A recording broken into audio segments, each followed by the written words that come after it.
just wondering if we have anything to talk about in terms of your meditation practice, any sort of guidance I can give you, anything to help. Is that? I'm trying to get the sound working here. There we go. Okay. So.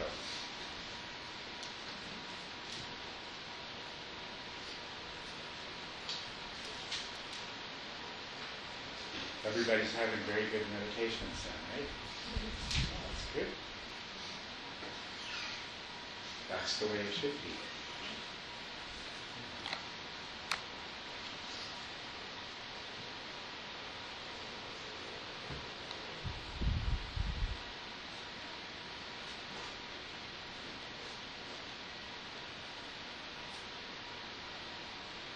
No one's having any problems, and there's no question. Good evening, Adam. Welcome.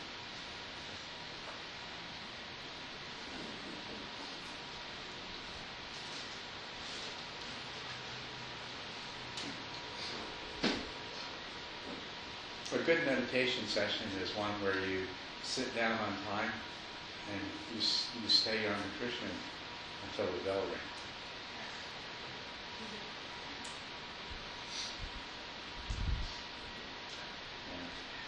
And if you persevere in doing the practice according to the instructions the whole time, instead of daydreaming or things like that, it's even better, right?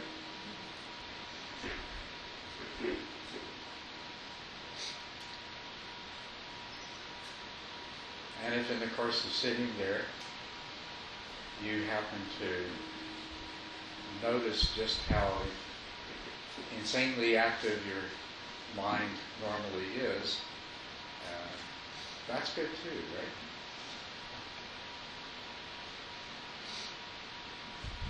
And if while you're sitting there, your mind quietens down a little bit, then that's really good.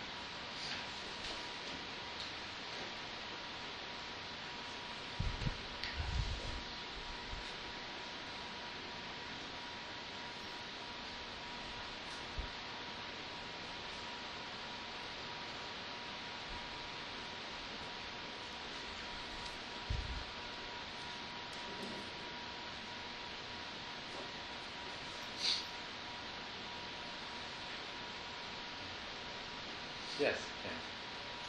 You said once that, and you're hitting upon it now too, but perhaps you could expand upon it a little bit more, and that is, you said that there is not such a thing as bad meditation. Yes, that's right. There's not such a thing as a bad meditation. Sometimes I feel like I'm having real bad meditation. Yeah. Yeah, and if you had what you called a bad meditation, can you put your finger on why it is that you consider it a bad meditation? Yes. What? Perhaps it's brain chemistry, perhaps it's circumstance, probably a lot of stuff, but there can be sort of a dynamic of conditions, outer and inner, that contribute to my mind being very busy. Yes. This morning, for instance, I was so excited. I had several projects. There were time limits, there were constraints, and I had to get things. But I was also very excited about a lot of things. Was very happy, felt very energized, and very hard to get my mind to just set it all aside and really focus. So I ended up having to abbreviate my sit, and because it just seemed fruitless. And many, many other times it seems like it's marvelous and quiet and so on and so forth. But there are times when the mind is very, very monkey-like. Yes. Well, that's wonderful. That's a very good example to talk about. So you say that you call it a bad meditation because your mind was very, very distracted, very busy, very monkey-like. And in this case, you were happy. The things that were on your mind were good things. But you looked at it and said, oh, my mind is very busy. This is a bad meditation, right? Is that what you're saying? Yes, that's what I'm saying. That's what you're saying. Okay. And if I understood correctly, it sounds as though you ended the session early because of that? Okay. That's what I would say maybe bad meditation. Okay. Okay. But what I want to look at is what gave you the feeling that this was a bad meditation and caused you to end it early, because I would assume you came to the conclusion that, oh, this is a waste of time because my mind just won't settle down. Was it something like that? Yeah, probably so. I just felt, try as I might, and I really did, Okay. to quiet my mind, focus on the breath, tried several ways of getting at that. And my mind just was in a state. And I found it, I hate to say impossible, but it certainly seemed that way at the time. Yeah. So there's probably part of it too, is that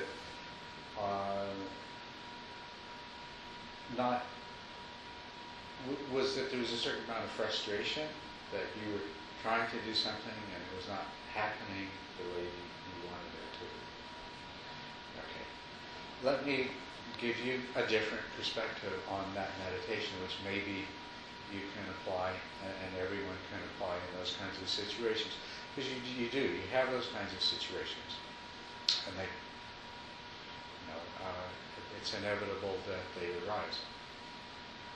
And this one, what's nice about this one, from a subjective point of view, is you were happy and in a good mood, and the agitation of your mind was to do with things that are positive in nature, right? But we can also have these kinds of meditation when what's our mind is negative and upsetting, and it has a lot of unhappiness associated with it. So, well, let's go back to the meditation. You sit down and meditate, and you discover the state that your mind is in, which perhaps you would have recognized that without meditating, but certainly when you sat down and tried to focus your attention for a few minutes, you became clearly aware of the state of your mind. And as you continued to do so over a period of time, before you gave up, you probably inevitably became, during that period of time, more and more clear of the kinds of things that was on your mind, just clearer in general of the whole state of mind and behavior of your mind and where you happen to be this morning. Is that not true? Is that a good thing or a bad thing? It's a good thing. Yeah, it's a good thing, right? So it was a good meditation.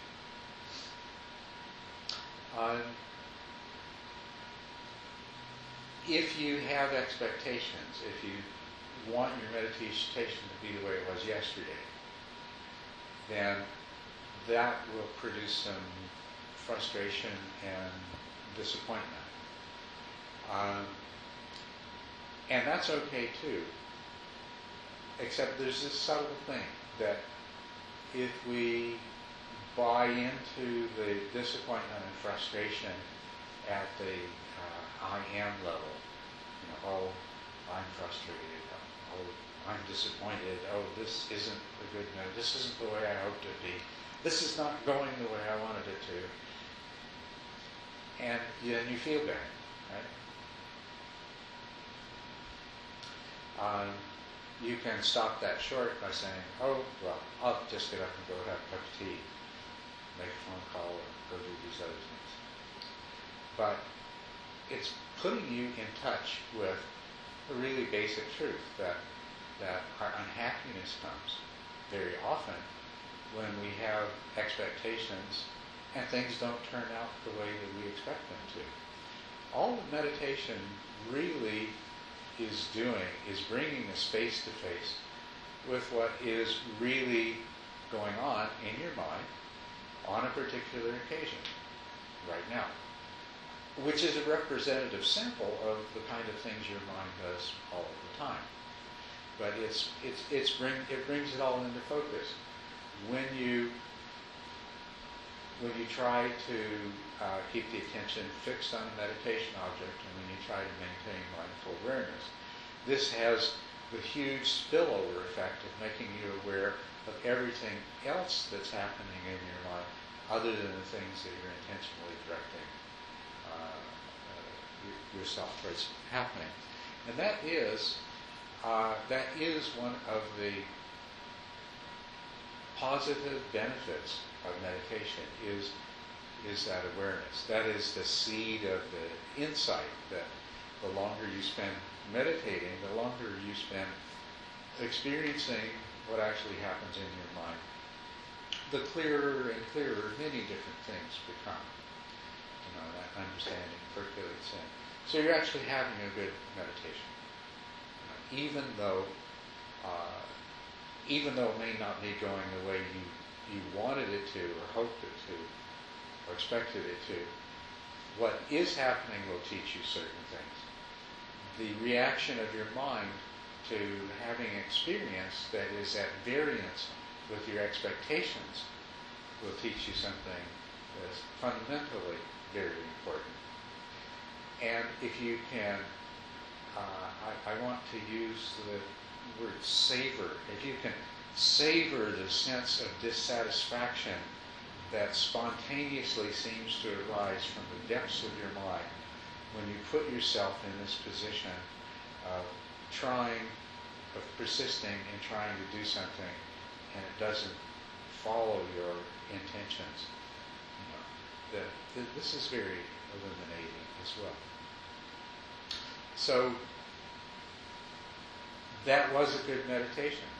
You probably did learn a lot from it. You could possibly have learned even more. And the first example I gave of a good meditation was that you sit down, and if you don't get up until the bell rings, then that would have made your good meditation an even better one. So there is tremendous value in just the simple training. The discipline that's involved in continuing to sit even when you don't feel like it, and even when it seems like it is unproductive and pointless. There is a real value in just persisting in doing that, although it doesn't seem like it.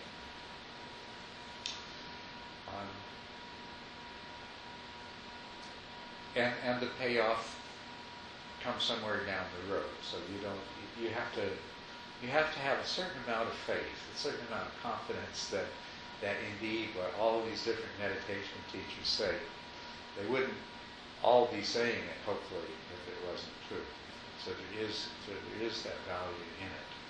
And even if you can't see the benefit immediately, if you have that faith, and if you go ahead and sit for the whole time, it's been a good practice and a good practice experience. And then the other thing is that while you're sitting, anytime, for whatever reason, anytime the meditation doesn't go according to your desires and expectations, there's a number of different things that can happen. You can resolve to stay sitting, but try to entertain yourself until the time is up. You've all done that sometime or another, I'm sure. I certainly have. And if you can recognize that you're doing that, then you can examine that and you can explore it, and then you're meditating again. you can set it aside and you can examine the feelings that make you want to just find some way. So what does this mean? I only have so many seconds of life to live, and I don't even know the number of them. And now I'm trying to find a way to leap over the remaining minutes in my sit as if they didn't exist. And how many times have I done that in my life, in one situation or another?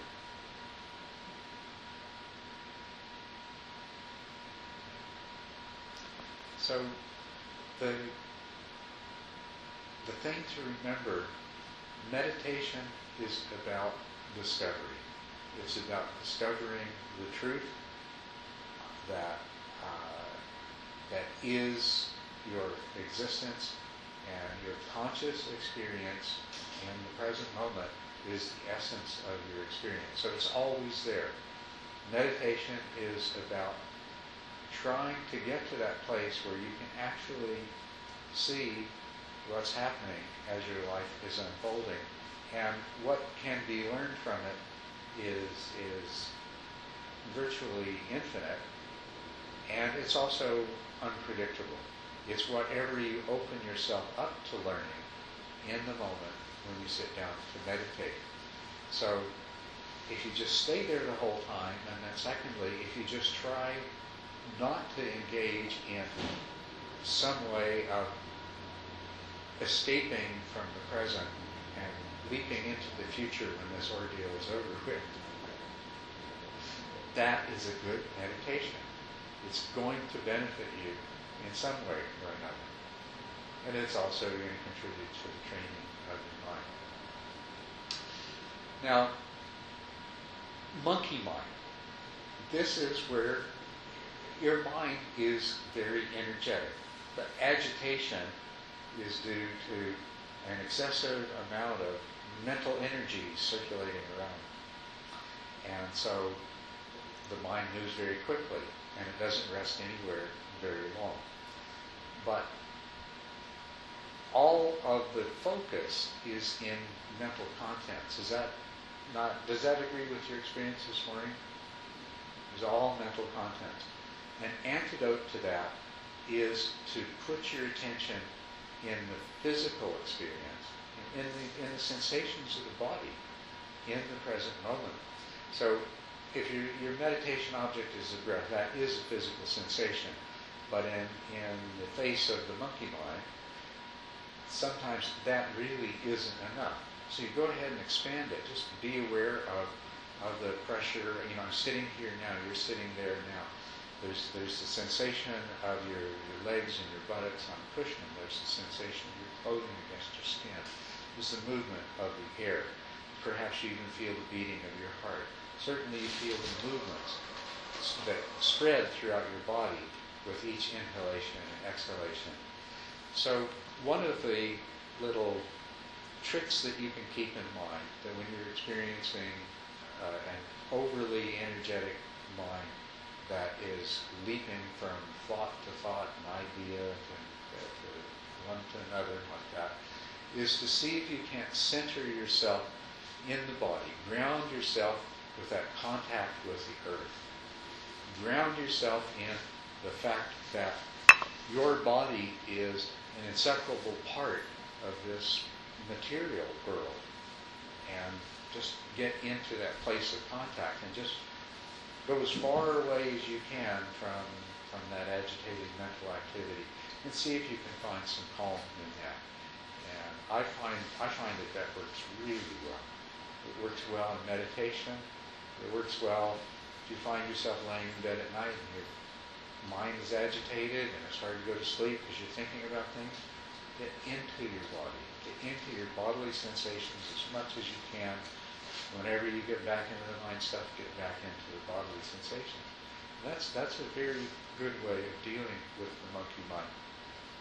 But not with the idea that this is going to make the monkey mind go away. And if the monkey mind doesn't go away, well, it's a disaster and the meditation's not good. It's just something to do to try to calm the mind down. to maybe make the meditation be a little bit more like what you had hoped it to be.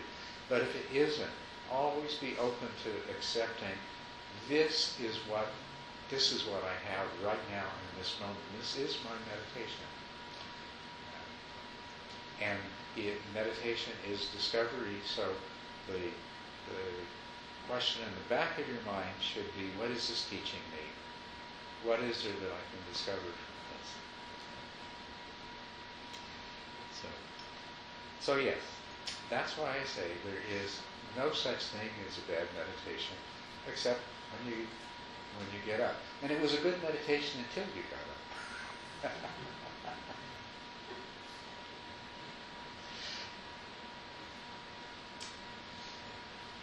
You know, when every single time you bring your attention back to the meditation object, you are exercising a kind of mental muscle, a mental faculty. It's called directed attention, and it's one of the 5 what are called jhana factors. So directed attention and sustained attention. They're called jhana factors because they are supremely developed at the point where your mind is able to enter into these profound states of absorption called the jhanas.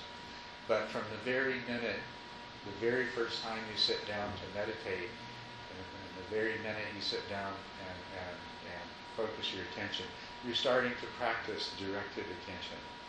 And the other part of that is sustained attention. That you try to keep your attention on the object as long as you can. And these two things are so powerful when they're developed. And the whole secret of their development is just repetition. Whenever the attention wanders, you direct it back. And then you try to sustain the attention, and whenever you feel it drifting, you bring it back. So, and as long as you try to do that, as long as you're consistent in directing and sustaining the attention, then you will gain all of the possible benefits of meditation, because that is the beginning of everything, is learning directed and sustained attention. So doesn't matter how agitated your mind is, it's only giving you more opportunities to practice directed attention. And if your mind's not so agitated, it gives you more opportunities to practice sustained attention. So it's win-win either way.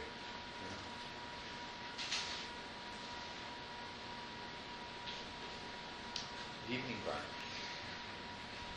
Good to have you here.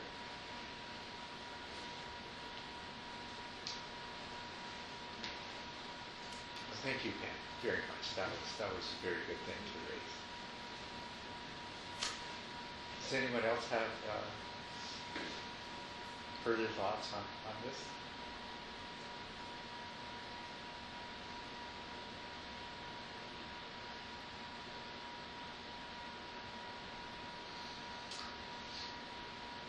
Or anything else?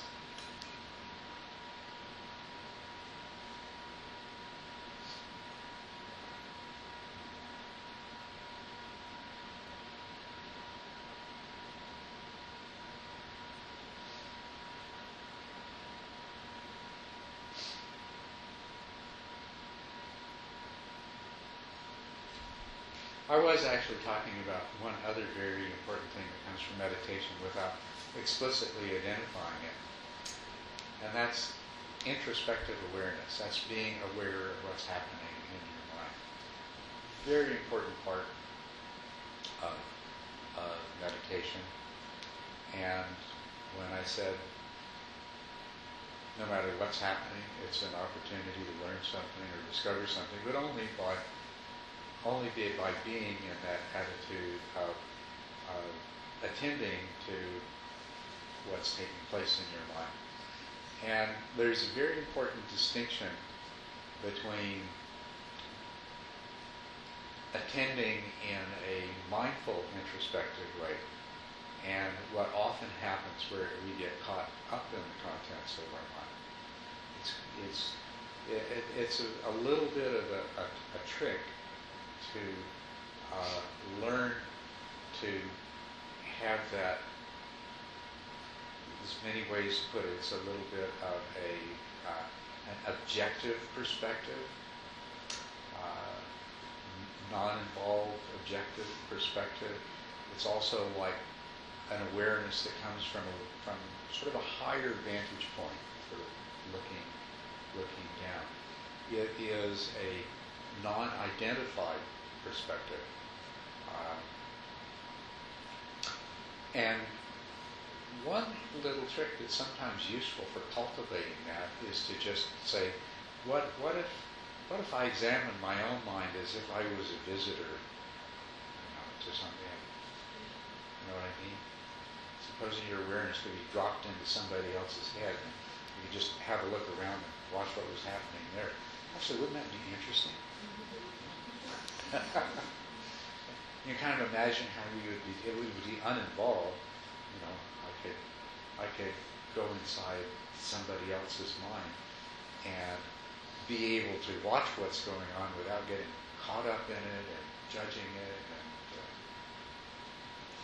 so, if you could imagine what that would be like, and then try to apply the same thing to observing your own mind in an unattached, non-judgmental, just curious to see what's happening kind of way.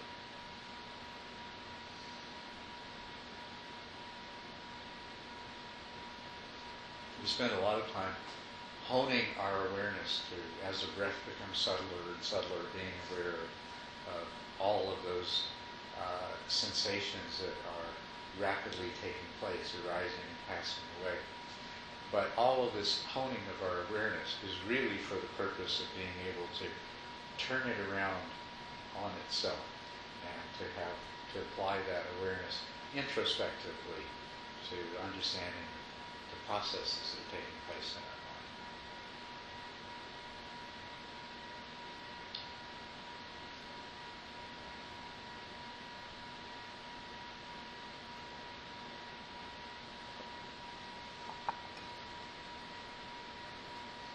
Yes? I have another question. My understanding of some of the original, one of the original premises of Zen Buddhism is that the great is found in the small. The particular is found in the larger picture. It's like, a science community now perhaps calls it fractals. Yes. So part of the meditative discovery, this beautiful discovery process, may be able to have some application there. That what you discover in yourself, in its minutia, in your little personhood, might be able to, extrapolate into something bigger. It's not a question, it's just An observation? Yeah, and I'm wondering if you could comment on something in that regard. Well, I do agree with that, and just to recap, it's the idea that the interconnectedness of everything is such that there is the idea that how did you put it, the great is contained within the small, or as the Dalai Lama put it in the title of a book he wrote, put out about 2 years ago about science and Buddhism, the universe in a single atom. And this has been put in a number of ways, but the idea is really the same. You mentioned the idea of the fractal, these amazing mathematical, geometrical formula that reproduce themselves on every scale from the largest to the smallest, but the same pattern is present no matter what the scale. And so you're making the observation that that seems to apply to what we're talking about here and what we're experiencing here. And it does. When the more that you discover about what you refer to as your own personhood, that is a reflection of the universe. The trick is being able to see clearly, see your own personhood clearly enough so that you can recognize the universal in it. But one of the ways that this idea is expressed in so many different ways, one of the ways that it's expressed that I think is somewhat difficult to grasp and therefore can be misunderstood, but is a very important idea that the Buddha nature is in all of us. And the Buddha nature is synonymous with ultimate truth. And so the ultimate truth, the ultimate reality we seek is within us. And the ultimate nature, the Buddha nature, is also within all of us. And so, in a way, what we could say that we're doing as we investigate our own personhood is trying to discover that Buddha nature. And once discovered, it's not something that is particular to this tiny, insignificant, absolutely insignificant self, but it is significant in a very in the fullest possible sense. So. And then there's all kinds of other things in between. You could say, yes, well, if you notice what's happening in your mind in this moment while you're meditating, it gives you insight to what's happening in your mind in the rest of your life as well. So that's another way in which you find the whole in the tiniest of the parts. That's the way people describe this as a holographic view, because if you create a holographic image and store it on film, then, and the way this works, actually, I don't know if any of you have ever seen holographs. I saw one at 1986 Expo. I think it's the only time I've ever seen a large holograph, but it looks real and you can walk all the way around it and look at it from different sides, and it's amazing, but there's nothing there. But it's produced by polarized light passing through ordinary photographic film that's been processed in a very special way so that it acts like this.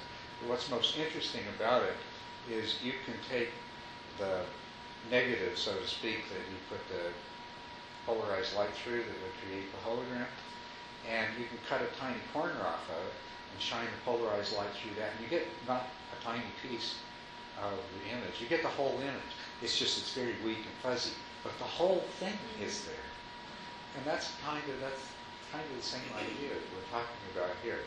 If the whole thing is there, ultimate reality is present, right, and accessible to each of us, and present in every moment. It's just very, very fuzzy and hard to grasp. But it's all there. There's no parts missing. Anyway, that's a good observation.